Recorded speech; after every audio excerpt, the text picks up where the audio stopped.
हाय नमस्कार साथियों।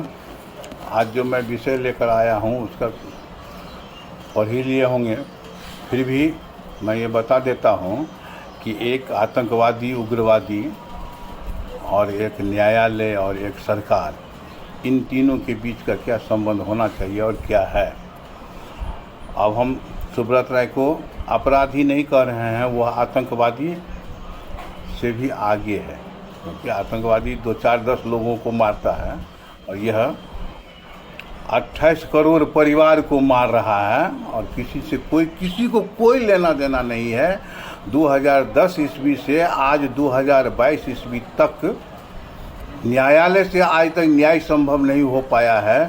आगे भगवान जाने कि हम लोग किस स्थान पर हैं और किस स्थान पर रहना चाहिए, भगवान जाने, ये मैं नहीं कह सकता।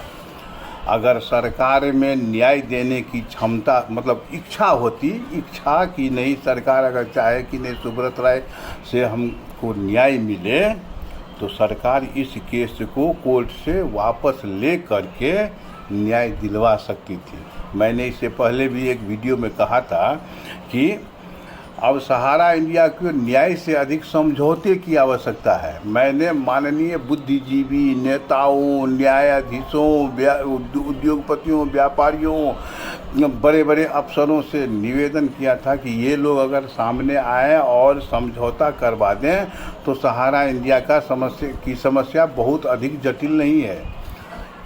12 लाख परिवार आश्रित है नौकरी, जीवन यापन के लिए, और 28 करोड़ परिवार आश्रित है मुद्रा के भुगतान के लिए, जिसका अभी भी समय पूर्ण हो चुका है और कोई किसी को देखने के लिए तैयार नहीं है।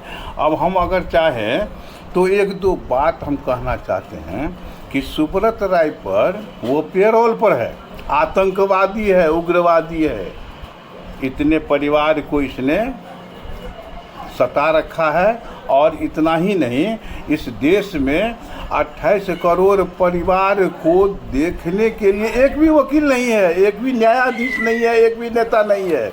नेताजी सोचते हैं कि अब तो 5 वर्ष तक के लिए तो हम चुना गए, अब ये जनता जनार्दन मेरा दाएं का या बाएं का, जिधर का चाहे उखाड़ के दिखा दे।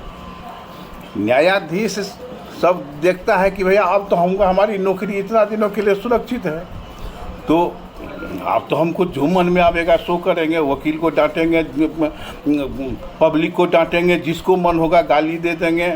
न्याय के लिए कोई जाएगा तो उसको भाषण पेल देंगे। तो ये सब अब लगता है कि कोर्ट में न्याय से अधिक भाषणबाजी अब होने लगी है। मैं एक वीडियो क्लिप देने जा रहा हूँ, उसको भी थोड़ा सा 2-3 मिनट, 1.5-2 मिनट का है, उसको प्लीज़ देख लीजिएगा कि अब न्यायालय में क्या क्या होता है। अब रह गई बात कि आज तक 200 वर्षों का इतिहास बता रहा हूँ कि जितने भी इस प्रकार के चिट फंड, नॉन बैंकिंग सब खोले गए, यह सरकार का एक व्यवसाय है। जो नॉन बैंकिंग का लाइसेंस दो, व्यवसाय बहुत हो गया, किसी न किसी कारण, किसी न किसी बहाने उसको बंद करो, सारा पैसा हड़प लो, जो करना है सो करो, यह व्यवसाय है। हम आज से नहीं, वो तो स्टेट बैंक और सेंट्रल बैंक, LIC, ये सब जिस समय में बना था, उस समय में भी बहुत सारे बैंक, नॉन बैंक भागते थे। उस समय में RBI कुछ वैसा नहीं था, जिसको मन हो अपना जाए लाइसेंस लेता था, अंग्रेज़ के समय से भी, और वो अपना व्यवसाय करता था। कुछ दिनों के बाद बंद किया, कुछ खाया, कुछ खिलाया, कुछ ऐसे किया, कुछ ऐसे किया, फिर बंद करके आज तक किसी भी जमाकर्ता का पैसा नहीं मिला। तो सहारा इंडिया का पैसा दिलवा करके सरकार अपनी छवि नहीं खराब करना चाहती है, और न्यायालय भी यही नहीं चाहती है कि हमारे सरकार की छवि खराब हो जाए, ताकि सहारा इंडिया का भी भुगतान कर देना पड़े। असंभव, नहीं होने वाला है, किसी भी हाल में नहीं होने वाला। यह आतंकवादी, उग्रवादी पैसा देगा नहीं। और अब तो स्वप्ना राय को निर्दोष साबित करके मैसेडोनिया भेजने की योजना बन रही है, और न्यायालय को क्या, न्यायालय के बाप को मानना पड़ेगा, इसलिए कि ऐसा अकाट्य सबूत दे देगा कि न्यायालय क्या, पैसा के बदले सबको मानना पड़ेगा, ये देश को मानना पड़ेगा। अरे जिस सुब्रत राय को सब देख रहा है कि मुलायम सिंह की पत्नी के जनाजे में गया, मुलायम सिंह के हॉस्पिटल में गया, राजनाथ की छत्र छाया में गया, तो जो रक्षा मंत्री की छत्र छाया में रह सकता है उसे देश का पुलिस तो क्या भगवान का भी पुलिस कुछ उखाड़ नहीं सकता है, उसको कहीं कोई नहीं मिल सकता है। वारंट है फिर भी कहीं किसी को नहीं मिल रहा है। ये भारत की न्याय प्रणाली का प्रत्यक्ष नमूना है कि हम लोगों को न्याय असंभव है। तो उस समय में जो नन बैंकिंग तन बैंकिंग जो बनता था ना, हम हाल की बात करते हैं 1970-72-65 के नॉर्थ ईस्टर्न, उस समय में करोड़ों लाखों करोड़ का व्यवसाय उस समय में हुआ था। बंद करके सारा पैसा आज तक किसी को नहीं दिया गया, किसी को भी नहीं मिला। यह अखंड सत्य है, यह मेरे भोगने की बात है, क्योंकि मैं उस समय बहुत बच्चा था। मेरे पिता और पितामह लोग जो है तो बहुत सारे लोग जमा किए थे, तो आज तक नहीं मिला। उसके बाद ये प्रक्रिया चालू रही और हाल की बात करते हैं कि जेबीजी, हेलियस, पीपुल्सन, कुबेर, प्रयाग लिमिटेड या आकाश जिसका केस टेस्ट चल रहा है, चलते चलते सब समाप्त हो जाएगा। जनता का पैसा मिल जाए, इससे सरकार की छवि खराब होगी, न्यायालय की छवि खराब होगी, किसी को कुछ मिलना तुलना नहीं है, ये संभव नहीं है। एक अपराधी 8 वर्ष से पेरोल पर घूम रहा है, सबको मिलता है, लेकिन वारंटी को नहीं मिल रहा है, यानी ये वारंटी पुलिस को नहीं मिलता है, पुलिस को नहीं मिलता है। तो कारण तो अब समझ गए होंगे कि जो रक्षा मंत्री की छत्र छाया में हो उसका कौन क्या बिगाड़ लेगा। तो खैर ठीक है, कोई बात नहीं। मैं अब दूसरी बात कहने जा रहा हूँ कि नेताजी और न्यायाधीश जी तो पैक हो गए कि इतनी आयु तक हमारा कोई कुछ नहीं बिगाड़ सकता है। रह गई इधर पुलिस की बात। पुलिस के उच्चाधिकारी हों या चाहे निम्नाधिकारी हों, वो अगर किसी को रिपोर्ट दे देंगे कि नहीं ऐसे नहीं, ऐसे हुआ, ये नहीं, ये हुआ, ये गड़बड़ किया है, ये जनता पब्लिक गड़बड़ किया है, किसी नेता पर तो दोष लगा नहीं सकता, इसका इतना साहस नहीं है। तो ये पब्लिक जो है ना, यही सब बदमाशी कर रहा है, नहीं तो ऐसे हो गया रहता होगा। और उस बात को न्यायालय, सरकार सब इसलिए मानेगी कि उसका वो विंग है, उसका वो अभिन्न अंग है, तो वो उसको मानना है। पब्लिक को अगर यह बात झूठी लगती है और उसे साबित करना है, तो अब वो न्यायालय से या सरकार से गुहार करे कि नहीं हमको इस पर न्याय चाहिए, हमारे साथ अन्याय हो रहा है। उनकी इच्छा होगी तो समिति बैठाई जाएगी और तब जो है सो। तो ऐसी स्थिति में जो हम वीडियो का क्लिप देने जा रहे हैं एक माननीय न्यायाधीश महोदय का, वो उसकी भी बात हम बता देते हैं पहले ही, उसके बाद आप ये वीडियो क्लिप देख लीजिए, समझ में आ जाएगा कि इस न्याय व्यवस्था से आपको न्याय मिल जाए असंभव। ऐसे ऐसे न्यायाधीशों से और ऐसे ऐसे न्यायालयों से, ऐसे ऐसे सरकारों से जिसके संरक्षण में अपराधी नहीं आतंकवादी खुलेआम घूम लेता है, लेकिन जो पकड़ने के लिए आता है उससे नहीं मिलता है। तो इससे आप आशा कर रहे हैं न्याय की। भारत के 28 करोड़ परिवार ये आशा कर ले कि ऐसे ऐसे से हमें न्याय मिल जाएगा, असंभव।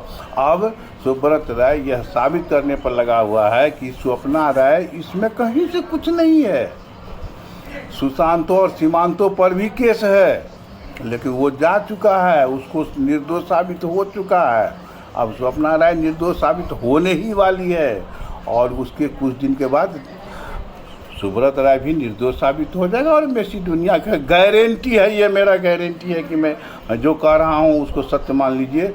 यह गारंटी है कि 2 से 3 वर्ष में सब लोग आराम से मैसेडोनिया इसको सरकार पहुँचा देगी और इसका जो है सो वो जो पासपोर्ट या वीज़ा जो अपना वो जब्त है वो भी सप्रेम सादर यह न्यायालय उसको देगा और कहेगा कि जी सर आप जा सकते हैं, कोई दिक्कत नहीं है, कहीं बाधा नहीं होगी। और भारत का पब्लिक उसके बाद वो उसको गाली दे, वो उसको गाली दे, वो उसको करे, वो उसको करे, जिसको जो करना हो अपना करते रहे, लेकिन पैसा नहीं मिलना है। इसके अगर आप आशा में हो कि नहीं हमको पैसा मिलेगा तो असंभव है। अगर सरकार की इच्छा होती तो फिर सरकार की अगर इच्छा होती तो अब तक इसका निपटारा हो गया रहता, लेकिन सरकार को भी इच्छा बिल्कुल ही नहीं है, बिल्कुल ही नहीं है। अब रह गई बात कि सहारा इंडिया को बर्बाद किया किसने? किसी ने नहीं बर्बाद किया है, सिर्फ न्यायालय ने बर्बाद किया है। 12 वर्ष में अब तक जिससे एक न्याय संभव नहीं हुआ, अब क्या 50 वर्षों में न्याय करेगा? असंभव है कि अब न्याय हो जाए। अब आराम से ये अपना कागज़ की खानापूर्ति करा के जिस पर वारंट और कपिल सिब्बल जैसा वकील मिलकर के इसका वारंट निरस्त करवा दिया, तो अब आप ये आशा कर रहे हैं इस न्यायालय से कि हम लोगों को, एक जनता जनार्दन को न्याय मिल जाए। भैया प्रणाम करिए, यही बहुत बड़ी बात है। इससे अधिक की आशा मत कीजिए। और एक वीडियो क्लिप मैं देने जा रहा हूँ, सिर्फ 1.5 से 2 मिनट का ये वीडियो क्लिप है, निश्चित देख लीजिएगा। क्योंकि अब जैसे लगता है कि कोर्ट की परंपरा हो गई है कि न्याय देने से पहले भाषण दे दो, कुछ करने से पहले भाषण दे दो नेता की तरह। एक घटना है कि नुपुर शर्मा के केस में भारत के अन्य कई न्यायालयों में केस हो गया था, तो वो नुपुर शर्मा का जो है सो वकील गया था कि नहीं, आप इस समस्त केस को एक जगह कर दीजिए ताकि महिला होकर कहाँ जाएगी वो केस लड़ने के लिए, तो यहाँ सुनवाई होगी तो बढ़िया होगा। यह संविधान का नियम है। और इस पर जो है सो जज महोदय बड़ा बढ़िया भाषण पेल दिए कि एक नुपुर शर्मा के चलते पूरा विश्व का माहौल। अरे भैया, उसको तो जो मिलना था मिला, किसी ने सपोर्ट किया, किसी ने विरोध किया, उसका जो दंड मिलना था तो मिला। तो आपको भाषण देने की क्या आवश्यकता है? दूसरा जो मैं क्लिप देने जा रहा हूँ उसका आशय मैं पहले बता देता हूँ, प्लीज़ इसको अवश्य देख लीजिएगा। वो ये है जो मैं नहीं कहना चाहता, और ये हिंदू मुसलमान के झगड़ा में हमको कोई लेना देना नहीं है, लेकिन ये हिंदू मुसलमान का तो झगड़ा है जो नुपुर शर्मा में भी था और इसमें भी है। जातीय है क्या कि इंटरफेथ विवाह के बारे में, एक लड़की थी मुसलमान, बिहार की घटना है, जो हिंदू बनी और एक लड़का से प्रेम करती थी तो उससे विवाह कर लिया। विवाह सब कुछ चल रहा था ठीक ठाक, 2-3 महीना 4 महीना परिवार का संबंध सब कुछ ठीक ठाक रहा, लेकिन लड़का पर जो पहले से FIR हुआ था तो लड़का को जेल पुलिस पकड़ कर लेकर चली गई। अब यह जोड़ा जो है सो एक घर पर आए, एक जेल में। 1 वर्ष से अधिक हो चुकी है इस बात को। वकील जाता है कि भैया इसको अब बेल दे दीजिए, तो क्या कहता है जज, है ये क्या तरीका है कि हम मतलब एक मुसलमान लड़की को जो है हिंदू बना करके विवाह कर लेगा, इसको मान्यता दे दें? सर मान्यता नहीं देना है, मान्यता तो विवाह पंजीकरण हो चुका है, सब कुछ हो चुका है। केवल जो जेल में है निर्दोष है उसको छोड़ दिया जाए। लड़की स्वतः हिंदू बनी है, इसका प्रमाण है, दोनों वालिद है। ऐसा नहीं हो सकता है। हम लोग ऐसा करने लगेंगे तो समाज में क्या इंप्रेशन जाएगा? हैं, षड्यंत्र करके लड़की को जैसे मतलब हिंदू बना दिया और इसकी हम आज्ञा दे देंगे। लड़का को कहिए मुसलमान बन जाएगा, लड़की को हिंदू बना देगा। देखिए, बात हिंदू और मुसलमान की नहीं है। ऐसे 1000 घटनाएं घटी है कि लड़की हिंदू मुसलमान बन के मुसलमान से शादी कर लिया। अगर ये केस रहता तो क्या यही जज ये कहता कि नहीं, लड़का को कहो कि हिंदू बन जाएगा? हैं, हिंदू लड़की को षड्यंत्र करके ऐसा किया है। हमको इस झगड़े में नहीं पड़ना है, लेकिन हम एक ऐसे न्यायाधीश की वाणी बताते हैं जो नुपुर शर्मा में भी अलग था, ये भी अलग है, और ऐसे ऐसे जज महोदय से हम ये आशा करें कि हमको न्याय मिल जाएगा।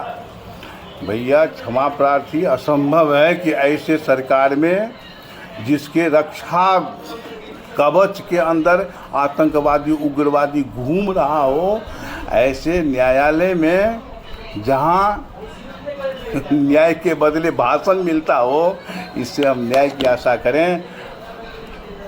यह वैसी ही कल्पना है जैसे कल्पना एक भारत के एक मुसलमान पैसा नहीं होने के अभाव में वो चला गया पैदल पाकिस्तान अफगानिस्तान होते हुए कि हम चले जाएंगे मक्का मदीना, लेकिन हमको हज करना है।